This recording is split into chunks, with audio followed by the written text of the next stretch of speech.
guys, so glad to have you back here with us again for another update. Today I'm going to share a short story with you guys, but first I'm going to try to find some shade to sit in here to stay out of this hot sun. So I couldn't really find any good shady spots that were somewhat quiet. So I think there's enough clouds in the sky now to be okay. So I just want to share a story with you guys today. It's about a challenge that I went through this past weekend. Something that God just really worked on my heart. And just something I feel like I should share with you guys. So as many of you know, we have been working pretty hard trying to get an outdoor ministry started up here in Puerto Vallarta. I've put a lot of time, a lot of research, a lot of prayer into focusing on how to do the best way of getting paddleboards for this ministry here in Puerto Vallarta. So after a lot of time and research, the best conclusion was for me to travel up to San Diego just for 2 days to partner with a company up there that makes paddleboards to bring those boards back with us here in Mexico to use. It's just better quality, better option, way cheaper. Even with flying there and back, it was just overall the better option to do. So with everything planned and lined out, I flew out to San Diego this past Friday, and things started off from the very get-go very difficult. When I arrived at the airport, I found out that my flight was delayed an hour, which already set me back on a very tight schedule when I landed in San Diego. Thankfully, my brother and his wife were actually in the San Diego area, so they were able to help me out in so many ways. And as I share this story, they're really the key people God had for me there that helped me get through this weekend of what was about to happen. So anyways, by the time I landed in San Diego, I went and got the rental car, but I was already too late to get to the shops in time for the paddleboards to pick them up before they close. But thankfully, like I said, my brother and his wife were there, so they were able to go over to those places for me, pick up everything I needed, and got everything squared away. So thanks to them, that was made possible. Anyways, I was able to make contact with them. I was able to meet them at Five Guys because I was just craving just a good American hamburger, and man, was it so good. But we had a great time of just talking with my brother and his wife, sharing about what's going on here in Mexico and just hearing what's going on in their life, and just catching up and having a great time. They were able to help me to get the paddleboards to the place I was staying that night, and I went to bed feeling a little stressed about how tight the schedule was that day, but feeling renewed and excited about the next day and flying back here to Mexico with all the equipment that we're able to pick up. So Saturday morning rolls around. I get up pretty early to get to the airport with plenty of time in order to drop the paddleboards off, to get them loaded up on the plane for me to drop the rental car off. I had this great plan all laid out. So I get to the airport, I load these paddleboards up on my shoulder, which is pretty ridiculous because these boards were like 11-foot long boards. And I have 3 of these things on my shoulders, going up through escalators to the airport terminal, all the way up to the gate, which is a pretty crazy adventure. But I make it all the way up to the gate. I tell the guy I need to ship these boards down with me on the flight, and he says, okay, no problem, let's bring them up. And he measured them and says, well, and unfortunately these boards are too long. And this is where the weekend starts to take a sharp turn downhill. So originally, like I said, I put a lot of time and research into how to get these boards back here in Mexico. And after looking through the airlines, and we were even recommended by someone who works for the airlines that people do it all the time, it'll be no problem, this is the best way to do it and the cheapest way to do it. But unfortunately, there were some very, very, very fine lines saying they only take boards up to a certain length. So I started talking to the guy at the front desk, like, well, what do I do? Like, my flight leaves today, I need to get these boards back to Mexico with me. It's like, well, how about you go over to our other terminal where they deal with oversized packages and our carrier provider through Alaska. I was like, okay, no problem. Just point me in the right direction. I'll walk back over there. So I loaded all the boards up on my shoulders again, went all the way back out the truck, loaded everything back up again, and drove over to this other terminal.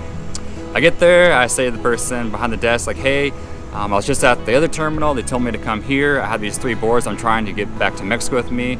How can you help me? The guy's like, okay, yeah, no problem. We for sure can do that for you. Just give me your account number. And this point, I'm like, what? Like, account number? I don't have an account number. He's like, oh, well, you need to have an account number with us in order to ship things through our cargo plane. It's like, well, great. It's like, I don't have that number. Like, how can I get it? He says, well, you just have to go online, fill out an application process, but then it takes about 2 to 3 weeks to process it. It's like, I don't have 2 to 3 weeks. Like, I'm flying out today. He's like, sorry, I just can't help you. So I get back in the truck and I sit there with no cell service. Like, what do I do next, God? Like, I'm here in San Diego with 3 boards that right now the airlines are saying they can't ship for me. So I ended up driving back into downtown San Diego, finding a coffee shop to sit at. with some Wi-Fi, and I contact my wife, I contact my brother, just saying, this is a situation, I'm not sure what to do yet. So yeah, at this point in the story, I'm feeling pretty stressed. I'm trying to make my flight in the next 2 hours. I have these boards I'm still trying to ship, and I'm in a city I don't know very well. I just don't know what to do next. After some time goes by, I drive around to some different places like UPS, trying to find a place to ship the boards through a third party. But unfortunately, the places I found on the maps, of course, weren't there where they said they were supposed to be at. So some time goes by, and at this point, I had no option but to drive the rental car back because my time was up on it, and I needed to return it before I start being charged more money for having the vehicle. So I drive back to the rental place, I drop off the vehicle, and I take the boards out, and I just sit down in front of the car rental place with the 3 paddle boards, not having a clue what to do next. And it was at this moment that I realized that I was for sure going to miss my flight back to Mexico. So I had to call the airlines, get a new flight scheduled for the next day, which at this point was a huge relief for me because it gave me the rest of Saturday to try to figure out how to get these boards back to Mexico. So I got a hold of my brother and his wife, and like I said, they are just the lifesaver of this whole story. They were able to help me get around San Diego, they were able to pick up boards for me, they were able to help call places for me, and just an amazing, amazing help. So they come back by the terminal and they pick me up with the paddle boards, and we take off for the day, and we just start calling places, we start visiting different shipping companies, and every time we started making headway, the very last steps, they say, sorry, we can't do it for you. Just door after door after door were just being closed. So the hours are ticking by and by and by, and pretty soon before I know it, it's already mid-afternoon on Saturday, and we still have found no option to get the boards back here to Mexico. So it's here I needed to make a call of whether to stay longer in San Diego and try to find a way for these boards to get back, or to simply return the boards, get our money back, and come back here to Mexico empty-handed. And cost-wise, it made the most amount of sense for me just to return the boards so that I could fly back here to Mexico to try to figure out what to do next. And I was pretty bummed at this point. I mean, I spent months researching, planning, praying for this phase of getting these boards here to Mexico. And unfortunately, it didn't work out. Like I said, I had to return the boards and give everything back. And I flew back to Mexico the next day on Sunday with nothing. And it was really hard for me just to think about all the planning I put into this, like feeling like God was opening up so many doors, like this is the right call to make. And when it came down to it, like God closed the door for whatever reason. And just thinking over this past weekend and the events that happened, just a lot of mixed emotions, going from being super excited about getting there, getting the equipment, to being super bummed about coming back empty-handed. And this is just a story that I feel like God just wanted me to share with you guys. After reflecting on it, God just reminded me that end of the day, He's still good. Like He has a better plan for us of how to get this ministry off the ground here in Puerto Vallarta. Whether we're using a local company that we spend a little more money, but maybe the contacts are better worth it in the long run. Those are things we're still praying through. Another thing I was reflecting on too is I could just be super bummed and upset and just feel like it's not meant to be and just give up. But that's not what God calls us to do during the hard times. He calls us to get back up again, push through the trials, push through the difficult times in order to reach that goal that is way better than we could have ever imagined that He has planned out for us. So I just encourage you guys, if you're going through a hard time, like continue to push forward, go through the rough times, go through the hard time. Those trials are there to strengthen you and make your walk with Christ so much stronger. And at the end of the day, when you reach that goal that God has planned for you, it's going to be so much better than what you could have ever expected.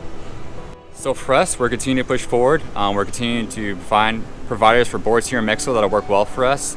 So be in prayer for us as we continue to seek those leads and opportunities out, that God would lead us and guide us the way He wants us to go for this ministry. But now I'm going to turn it over to my wife, Sarah, and she's going to share some more positive things that's been going on here this past month, some praises. So let's pass off over to her.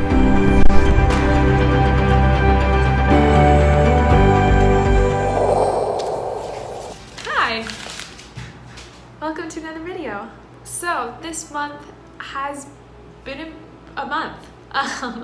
So as we talked about in September, we had a goal of having our neighbors over once a week, and that was going really, really good, having neighbors over. And then all those connections that we made in September, as we led into October, we didn't see anyone for like 2 weeks.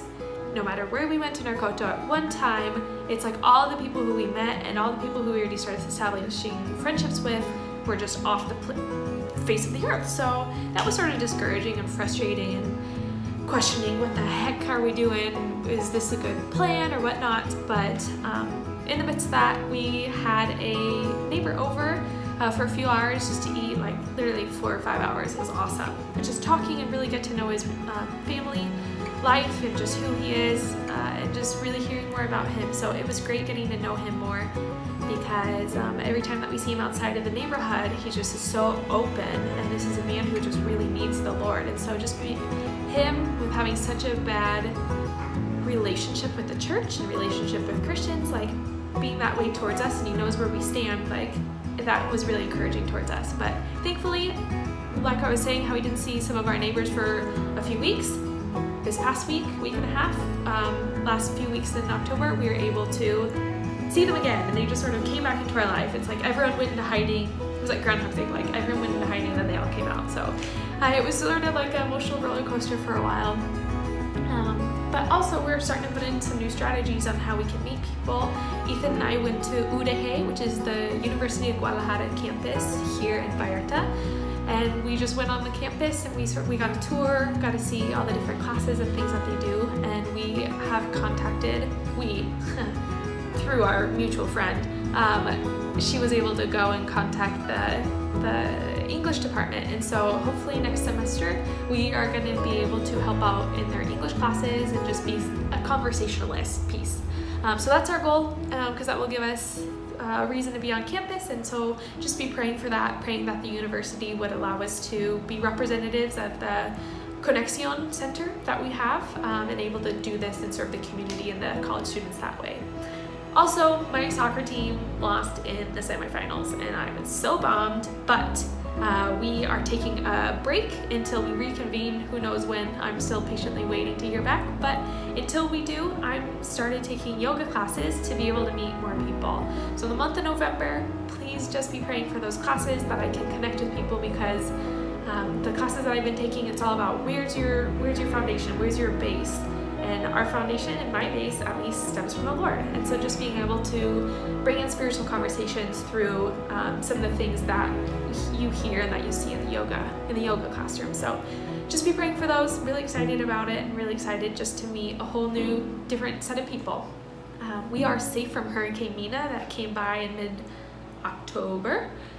Thankfully, our whole city, we didn't get any of the expected heavy rain or heavy winds or anything like that. So thank you so much for your prayers, and we appreciate that so much. So we are also 1 month in the cafe, and it's going great. It really is. Like, we're, of course, like any business, there's accounting, and there's also some little quirks that you got to work out and kink out. No, some kinks that you got to work out. That's it. So we're just working out some kinks and just meeting some of the regulars. And so yeah, it's all these different pieces where it's like emotional highs and emotional lows, but God is definitely constant in the midst of it. So as for November, if you could just be praying that us as a cultural center and a community center, we are going to be focusing this next month of November on language exchanges and getting people plugged into the center and going out and meeting new people by using a language exchange.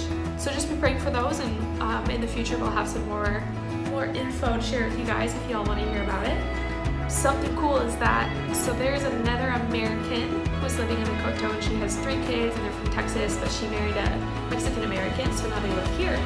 And so we have been talking about maybe doing a Thanksgiving meal together. So just be praying for that, because we just keep talking about our favorite food, and she's a teacher down here, so yes, we're very excited. So just be praying that something actually develops out of all these plans and things that we've just been talking about.